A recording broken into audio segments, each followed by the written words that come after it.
ได้บ่แน่นอนเราเจ้าอยู่เนาะสบายดีพี่น้องท้องปุ้งมือนี้เฮากะมีโอกาสได้มาหาปลาเนาะตามภาษาชาวประมงแข่งสวรรณเขตนี่ก็เป็นเวลา5 โมงเช้า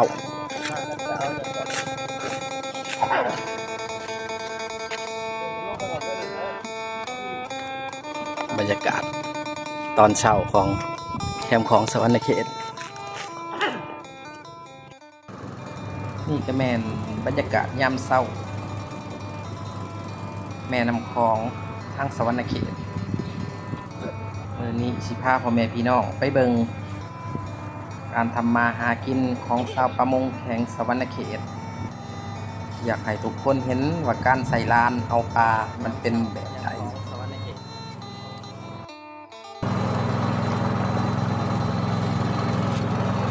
มื้อนี้ก้าวไปสิได้จักโลบ่าว เลย2 ถัง 2 ถัง เอาหลายก็ขายหมดเราว่าสิเอา2 ถังตามไปเบิ่งนำกันพี่น้องเอ้ยคือเพิ่นเว้าบ่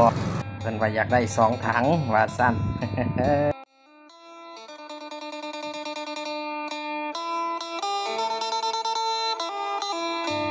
เอาล่ะหลังจากที่ขี่เรือมาได้ประมาณ10 นาทีเฮาก็ฮอดดอนอันนี้ก็กลางลำคลองเด้อพี่น้องเด้อ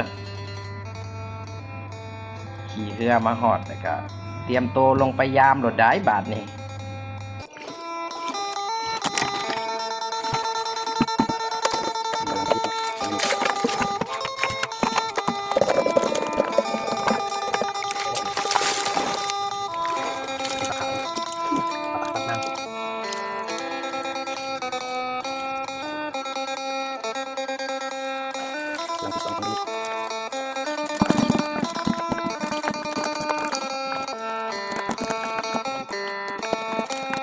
ไอ้เล่ว่าพี่น้องเคยเห็นแต่ไก่ป่าเนาะ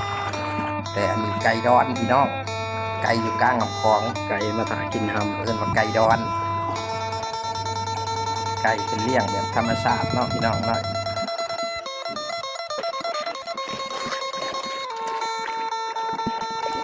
ทำร้านทำพยายามไปเรื่อยๆเก็บ5 เก็บ10บางหลังก็ถึง10 กว่าโตบางหลังก็ถึง2-3 โตบ่ถึกเลยก็มีมื้อนี้สงสัยเป็นน้ำขึ้นปลามันเลยบ่อยากหลายปานใด